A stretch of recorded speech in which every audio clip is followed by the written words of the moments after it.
Time for one more speaker, and then we'll go to a break, and then you probably have plenty to discuss already. So let's crack on with our next speaker, Venessa Bennett. She's currently head of UX at Kazoo. She's worked a whole bunch of other places too. I won't list them all out. And I think that maybe this will cross over quite nicely with some of the stuff that Dan was talking about, because her talk is about embedding a deeper understanding of users into the way we work. And making that work within businesses and stuff. So please give a big welcome to Venessa Bennett.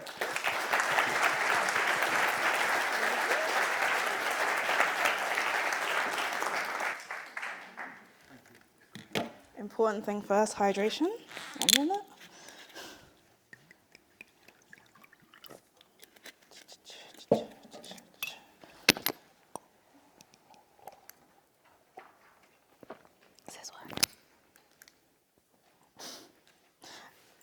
Okay, so today I'm going to be talking to you about how to, as a designer, create a greater understanding with non-designers.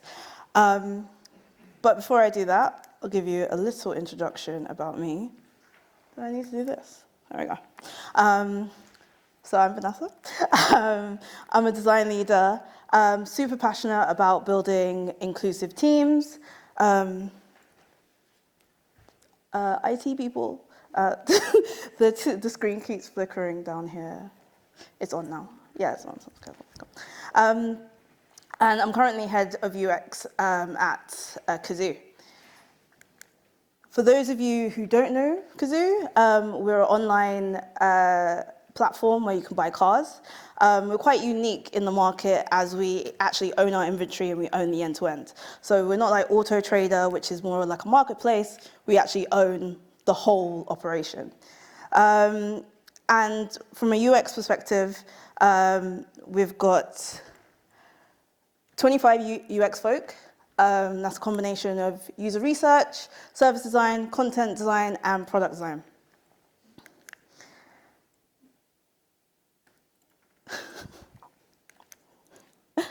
I speak to, as a design leader, I have a team, and a lot of my team say this: design is undervalued. How many people who work in a cross-functional team or who work with non-designers think design is undervalued? Put your hand up. Okay, quite a few people. I've definitely experienced that.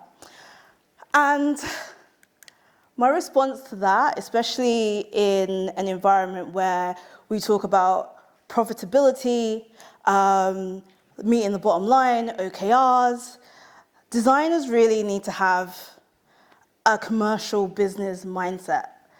And it's our role in these teams as designers to bring a user lens or a customer lens or a people lens to business outcomes.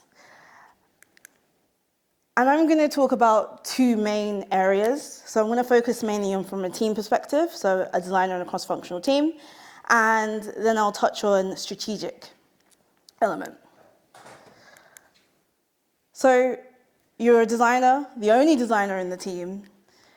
Is it one team, one dream? In essence, it could be, but as a designer, you can also be outnumbered because you're the only one.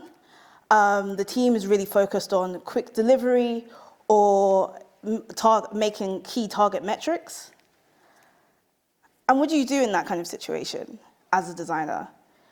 Often you can be shut down or your design's cut back because we need to make an MVP. It's all about thin slice. And I think one of the key things to highlight in that user value and to kind of mitigate this tension between things being cut and quick delivery is communication and collaboration. So as designers, we tell design stories. When we're talking to users, we're telling a story. When we're articulating our designs, we're telling a story. But we should tell stories more. Tell them more often. Share our insights more regularly with non-designers. So share our insights with stakeholders. As soon as you've spoken to a user or you've had a sessions of user testing sessions, give a quick synopsis of your sessions. 5 bullet points of what you've learned. Share where you are in your design process. And tell them where you are in your design process and why. The reason why this is really key is because when you're working with non-designers, a lot of people don't understand the double diamond, discovery. I get a lot of stakeholders that actually say, do you actually need to do discovery? We've got the solution. We know what it is.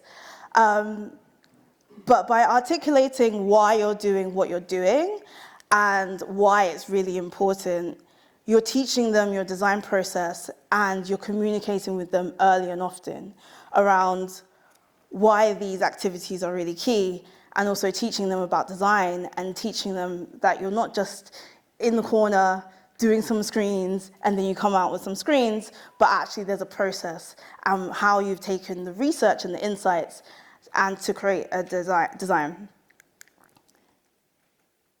The other part of it is collaboration. So really taking people along the journey.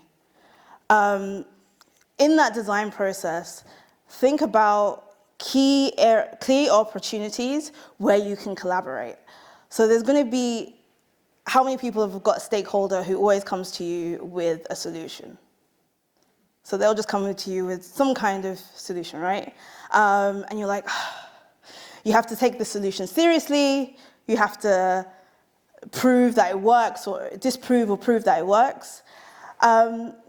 But actually, maybe you could have done an ideation session with that stakeholder really early on and taken those ideas, but taken those ideas with other people in the team. So other non-designers like engineers, PMs, as well as yourself and other stakeholders in an ideation session. One of my favorites that we do quite often at Kazoo is partner with engineers when we're doing user testing and user research. So we take them with us. We do a lot of ethnographic research.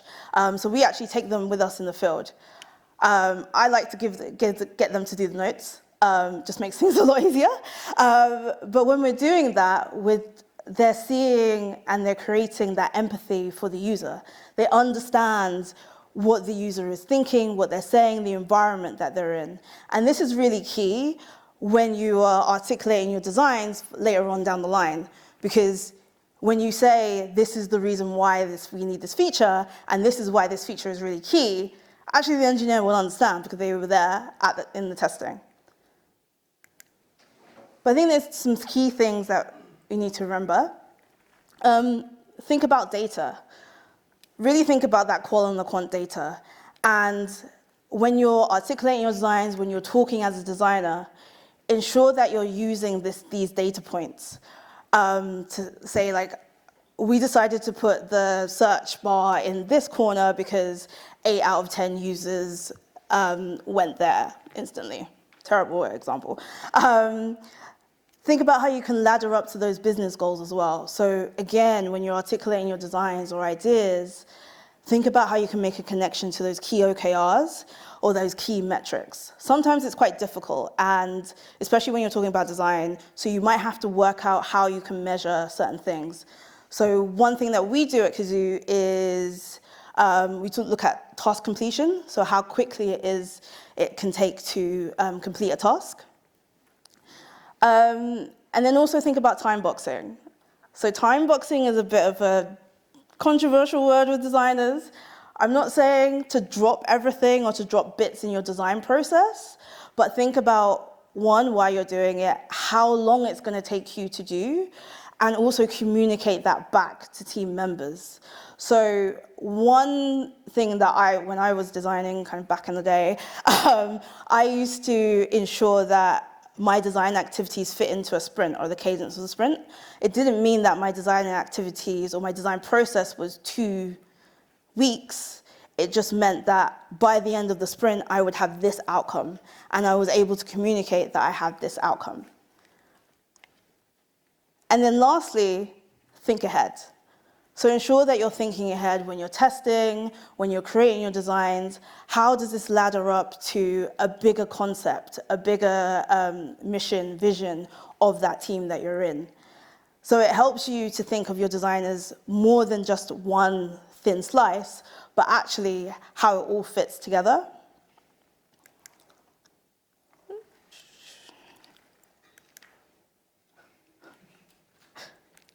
Okay, there we go.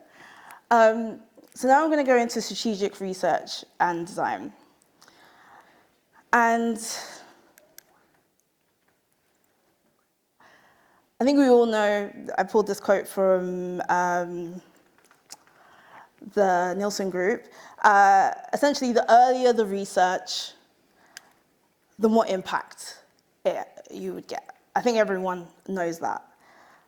How many people can relate to this, though? The design wasn't involved early enough, right? If only design was involved, why are we doing this idea? Why? And the key thing, and what we're doing at Kazoo, is we're actually bringing in research really early. So the researchers in Kazoo, they're not embedded in teams. They actually work at that strategic level. So they're working with other parts of the business, so more that director level part of the business, in order to get ahead, to inform the OKRs and to shape some of those business goals. So then we're really trying to get that design thinking and that research head and that user lens in really early. So then when those company goals and those OKRs filter through to the teams, it already has that user lens. And then I'm going to go into a case study that the research team did. And I really like this case study because it demonstrates how, with user research, we changed business processes. So the problem that we had is returns were a really big problem in the business. So as I said earlier, we own the whole end-to-end. And the logistics part of that, so that's delivering the car to the customer and picking up the car from the customer, is actually really expensive. And we wanted to reduce the return rate by 5%. But in order to do that, we needed to understand the current process. So what is the current process and pain points of the return rate, of returns from a customer perspective? So what we did is we collaborated. So we got all the stakeholders in, so for director level stakeholders in, and we essentially asked them, one, what questions would you want to ask by doing this piece of research? But also, how are you going to use this research? And those two main elements allowed us to really shape how we were going to research, the methodology, but also how we deliver it to our stakeholders. We wanted to make sure what we did was going to be useful and that our stakeholders are actually going to use it. So we did this, and as a team, we decided that probably user interviews were the right way to go. We were going to interview our CX team who deal with the calls from customers, but we're also going to talk to the customers themselves to really understand what do they actually go through when they're returning a car. I'm not going to go into super detail, but our findings were customers actually expected a quick return process. So Kazoo is really great at delivering a car. It's a great experience if it goes well. But actually returning a car is a complete mess. And customers were expecting it to be efficient and really quick. Poor communication made the customers feel in the dark. So you'd call up customer services. It wasn't fully, that's probably the one bit that wasn't fully digital. And then customer services will say, we'll get back to you. And then no one actually really did. So customers, you'd have to call customer service again. But also from a customer perspective, it felt like there was a lack of cohesion because I would call up and then I'll speak to another person and have to explain things again. And then also the perception of Kazoo was deteriorated. So people would have said to other friends, actually don't buy a car from Kazoo because if it goes wrong, you're going to have a bad experience. So one of the things that happened out of this research, off the back of this research, is the business actually changed their process. So they created a dedicated returns team. So you're speaking to one person. Actually, once you raise a return, you then get an email outlining the process of what actually happens So really explaining to you, it's not as easy as you think it is. And then there was a new process put in place to ensure a consistent experience. And like I said earlier, I quite like this example because it shows how design and getting design thinking and research in early can really help shape the business and business decisions, but also it prevented a designer getting involved, a tech team getting involved and doing some changes, because a lot of these changes were process changes that we identified. Tech didn't really need to get involved. So in summary, 4 key takeaways. So expose your design process, really share your design process and make an effort to demystify it to others. Try and bring people along with your design process. It creates empathy amongst the team. It also makes it a lot easier to get buy-in from other people because they understand what you're doing, why you're doing what you're doing, and they also understand the users and that user side of things. And articulate the business value. So make sure when you're designing and you're thinking about things, you're not just thinking about the customer, but you're also thinking about the business side of things and how this is going to bring value to the business. And lastly, tell design stories. Keep telling design stories. This is at the heart of what we do. This is what people engage with. And this is how you're really going to demonstrate the value of design at wherever you work. And that's it.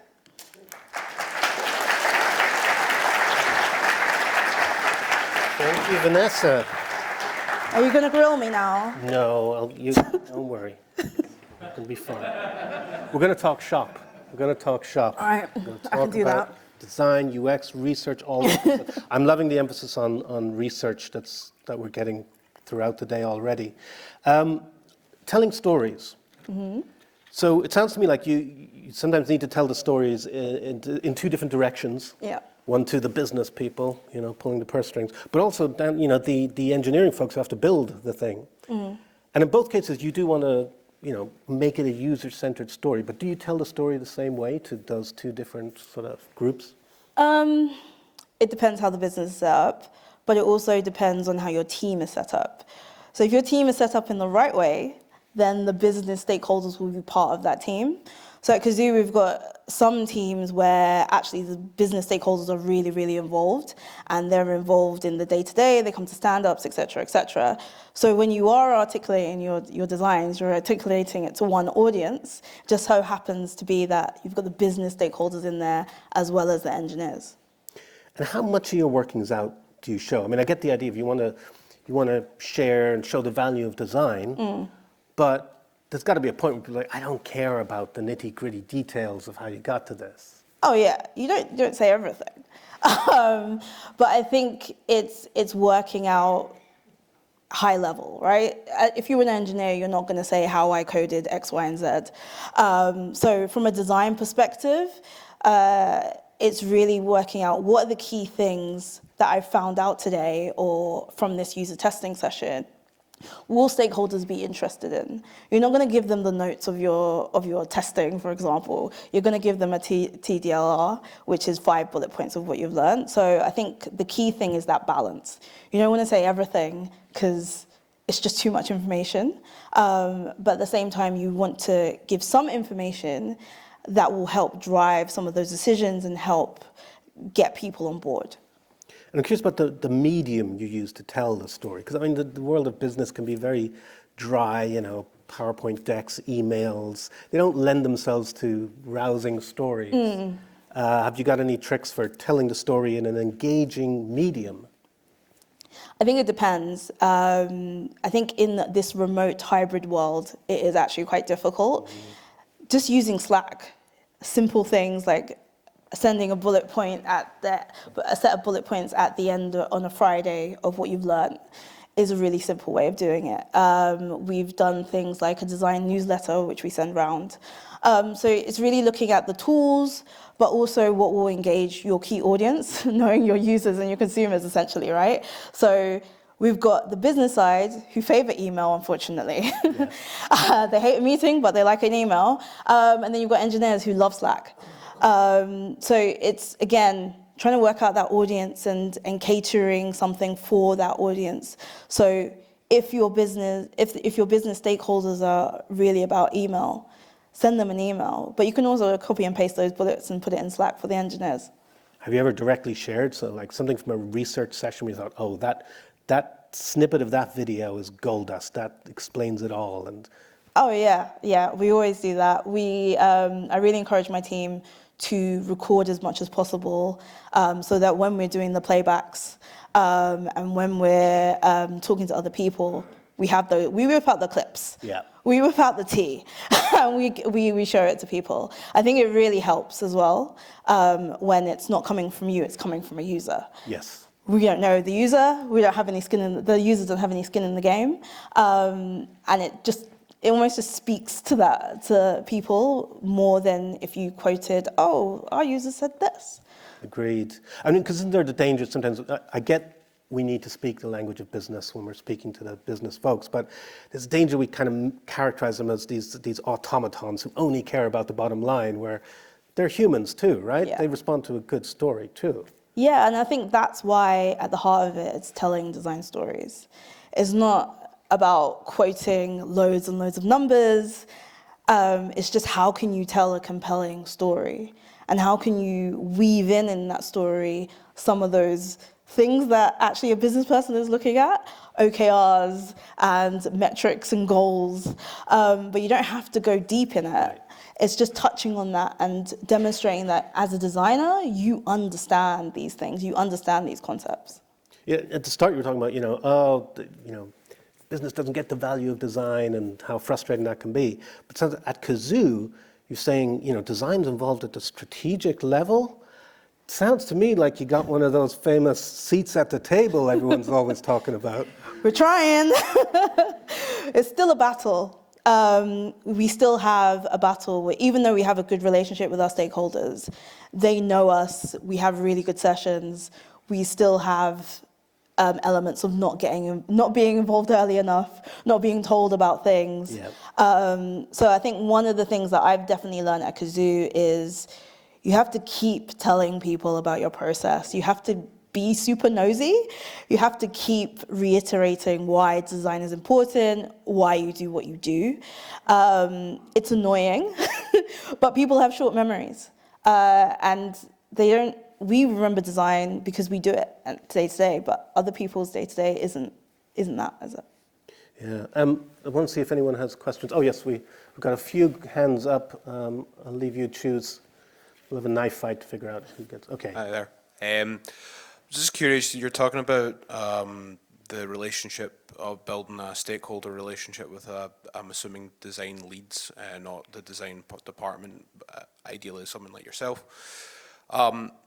If Kazoo was receptive to that in the beginning, or they weren't, so I'm assuming that you would have had to have a receptive stakeholders that wanted design to be involved, but obviously there's this side of it where the designers are having to explain the value of why they should be involved sooner and do things more proactively. I don't know how it started it with Kazoo, but could you kind of explain how you would try and inject in the importance of design if the stakeholders want it or don't want it? Because I'm assuming if they don't want it, it's a much harder battle to get design at that top level, which would be assuming that's more the norm than the non-norm. So it'd be good to know if Kazoo was an exception or it wasn't, and how you got over that hurdle. Yeah, good question. I think from the strategic perspective, what happened is we originally had quite a few researchers, and then they left. So we ended up with just two researchers. So intentionally, we had to almost pull them out from the teams. But I personally feel the value of research is really at that strategic level, and designers should be able to do the end-to-end, should be able to do their research. So essentially I pulled them out, and we've worked in quite an agile way of the way we've approached this. So we've started with some small projects. So we targeted friendly stakeholders who were more receptive to us. So we really focused initially on the customer side, so the CX side of things, because there wasn't that much research. We didn't actually have that much design in that space, but the stakeholders were quite friendly. And then what we've done is we've iterated on our process. So we've got to the stage where actually the gathering of insights, the gathering of the themes from our stakeholders is great, and they understand us and the value in that relationship. But actually the problem that we've got at the moment is once we've shown those insights and played back those insights, the business actually doesn't know what to do with it. And then what happens next? So this is the next kind of part of what we're focusing on, is actually how can you take those insights, as useful as they are, and then how can you then, as maybe someone in a team or as a stakeholder, then use those insights and shape that. And it's still something that we're in the process of doing. And it's education, it's iterating on it and knowing that you don't necessarily have the answer. Every business is shaped slightly different, and all your challenges are going to be slightly different. We have stakeholders that are really difficult, that don't want to know anything about design and just want to treat the team like a feature team.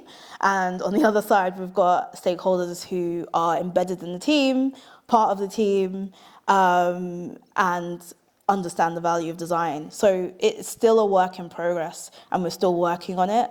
And I think I go back to the communication piece, really working on, starting simple and really working on demystifying the design process, but also trying to couple that with quick wins. I know it's terrible, but if you can show how you can quickly use design to deliver something, a stakeholder who's not as friendly or not as understanding about design actually was just like, oh, actually, this is quite interesting. I've seen how you've been able to shape this in 2 weeks or 5 days or whatever it is. There's things like design sprints as well that you could do to show the value of design in a really quick way. Another thing that we're doing is thinking about the stakeholders' concerns and almost lifting it up and bringing it out and thinking in the future. So we have stakeholders who are just thinking in the now and the next, but actually how can we project that in the future and then use research to shape that and come with ideas? Because essentially what they want to do is, how can we make money? Or how can we make this a bit more cost effective? So what we're doing is actually, okay, let's think about that question. And what are our users, our customers willing to pay for? What do they see as a premium kind of service? So lifting it up and projecting ahead so that we can then come to the stakeholder with, here's some ideas that we have, and here's some of these things that actually we think that maybe might be, that we might be able to sell or we might be able to make money on. Great. I'm afraid that's all we have time for, so please give up one more time for Venessa Bennett. Thank you so much.